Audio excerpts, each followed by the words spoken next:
Theatre. How you doing this? Hey, thank you so much for being here this evening and sharing your presence, your love, and your energy with one another and with us. Thank you so much. Now, this evening, we are talking about Spirita, capital S, and how we as, hi girl, and how we as human beings get closer to spirit. Now, in this day and age, it seems that we're a bit lost, a little bit. Which is odd because in this day and age of global interconnectivity, we find that isolation is at an all-time high. And nowhere is that more true than with regards to ourselves. We have lost our ability to connect with ourselves. We are looking for connection all out there. And what we need to be focusing on is right here. Amen. Preach it. Now, how do we come back to ourselves? How do we become more embodied?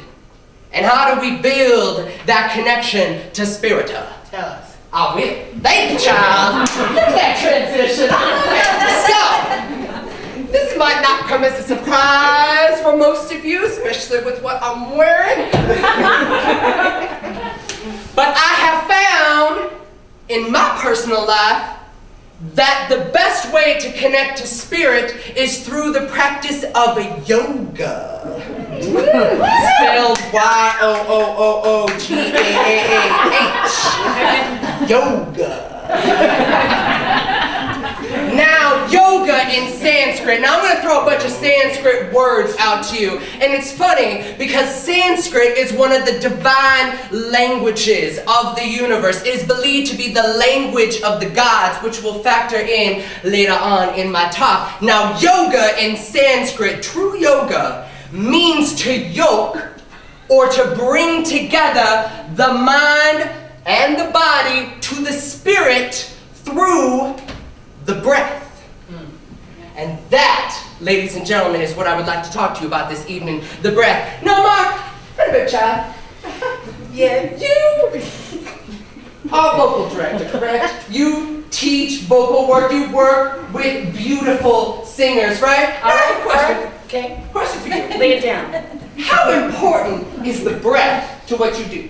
So important. Now, would you say that most of the time when a singer is having a rough day? Yes. Because it happens. It does. It's because they're not properly supported and not properly engaging the breath? Okay.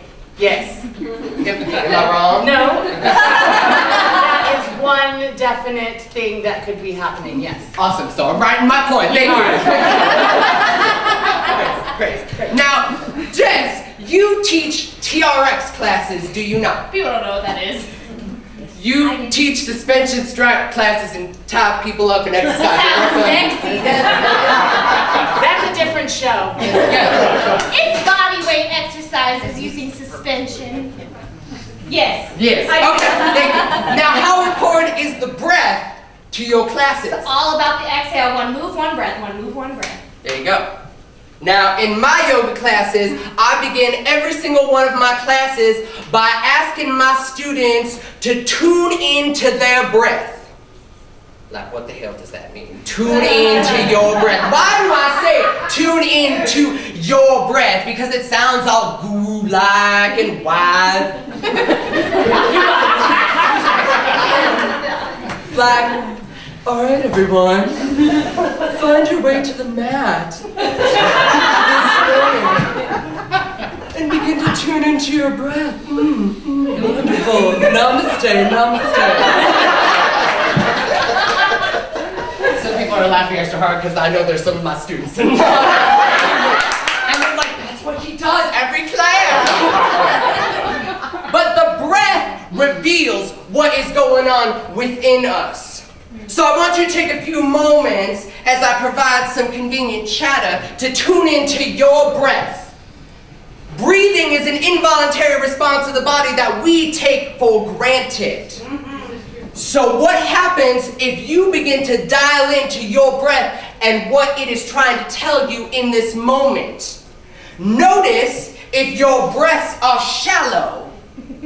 I know, it sounds like I'm saying breasts, but I'm not. Breaths. All your breasts are beautiful. Now your breaths.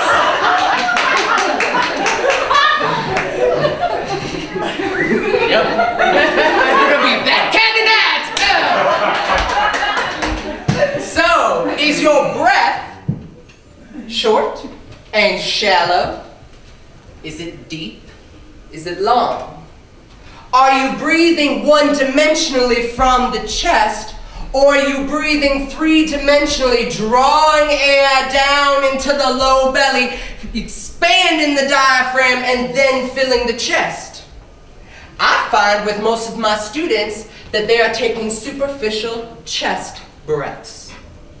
And what happens when you are not reaping the full benefits of complete breaths? Now, an interesting little fact about us yogis is that we believe that your lifespan is not measured in years, but a predetermined set of breaths. And so the work that we are trying to do on our mats is to lengthen and extend the breath so that we might live longer. Bet you didn't know that. Little known fact, you can use that at dinner party the next time you go to one. Little gift from you. Steal it. Steal it. Steal it.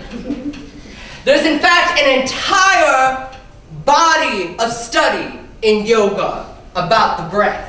And it's called pranayama. Now, prana is defined as life force energy. And it's all around us at all times. And so when you draw breath, prana, life force energy into you, it has this restorative and healing impact upon the body. It makes space within us. It expands. My teacher always told me that it shines the light on the darkness that exists within each of us. And by shining that light, you reveal the shadow sides of self and bring consciousness to those areas of self that perhaps remain disparate and separate from you. And really what we're trying to do, as is explained in yoga, is to bring the disparate aspects of self into a one unified whole. Now, as you tune into your breath and you begin to lengthen it, you begin to shed, like Taylor Swift shaking it off. You begin to shed the superficial layers of self, those aspects of yourself that are false, contrived, inauthentic, the sides of yourself that you feel you need to create to fit in or belong or to gain love and acceptance in this society. And as you shed those layers that are meaningless, you arrive at the core of your being. Now, this core has many names throughout the centuries. You can call it your higher self, your inner light, your cosmic flame, your divine self, source energy, whatever, soul, spiritual. But it is all the same thing. That aspect of you that is divine in nature, that is authentically and uniquely you, that is constant, that is immutable, that no matter what is of you and for you.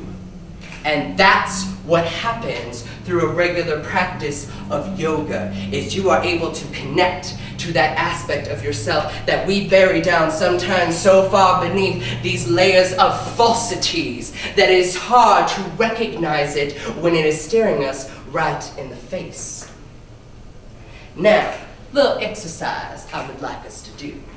You've been tuning into your breath, perhaps, in our time together. Well, one of the most powerful mantras, or a mantra is a word or a phrase that you repeat over and over again to get into a meditative-like state. One of the most powerful mantras a yogi has at their disposal is a mantra called So Hum. So I would like us together to repeat over and over again, so hum, so hum, so hum, so hum, so hum, so hum. Now close your mouths and repeat it silently to yourself. With every inhalation, I want you to repeat so in your mind. And as you exhale the air out, I would like you to repeat hum silently in your mind. Now you might notice, after repeating a few times, that the mantra takes on a characteristic of that of your breath. As you draw prana or air in through the nose, it sounds like, and as you exhale the air from your body, it sounds like. So as you engage in complete and full breaths, you are actually repeating the mantra with your physical body. Now this mantra, so hum, it means in Sanskrit, I am that. Meaning that when you repeat this, whether it's in a meditative practice or a yoga practice, it is to remind yourself that you are of universal consciousness, that you are spirit. And to take that to another level, in Exodus 3:14, Moses asked God what his name was. And do you know what God replied to Moses? I am that I am. I am that I am. You are that of your breath, and your breath is that of life, of spirit. So, one of my favorite sayings from the Indic tradition is that when there is breath in the body, there is life. When breath departs the body, there is death. Therefore, regulate your breath. Now I'm going to take that a step further. You shouldn't just regulate your breath, you should master your breath. For when you master the breath, you are able to tap into and tune into your cosmic energy, your authentic sense of self, the divine aspect of you that was made in God's image that resides within you. So do not look outside of you for connection. For the connection you need to be most concerned about is at the core and center of your being. And what would happen in our present day in time if we focused a little more on connecting to this as opposed to connecting to that? Amen. Amen. If we put down the phone and connect it to the global communication center of our bodies. Yes. Right? Now, we have talked about the breath and how to tune into the breath and tap into source energy. Now, how do you strengthen that connection to source? You have found it, like the pot of gold at the end of a magnificent rainbow. Now, how do you strengthen that connection? You do it by living and breathing that authentic life. You use your breath to speak and honor your truth, so that the words that come out of your mouth are sound. You use that breath to sing without fear and without concern. You sing passionately of the story of your life. You breathe into your body so that every movement you make is a dance move, fluid, moving from one moment to the next without stopping. And you breathe into that monkey mind that continues to tell you all the negative aspects of yourself that are the falsities. And when you breathe into your mind, it becomes quiet. And when you find that quiet, find spirit. Because remember, ladies and gentlemen, spirit is all around you. Spirit is with you at all times. And spirit is of you always. Can I get an amen? Amen. Ooh, child, I'm feeling some spiritual right now. Know what I think we need, y'all? I think we need a song. I always need a song.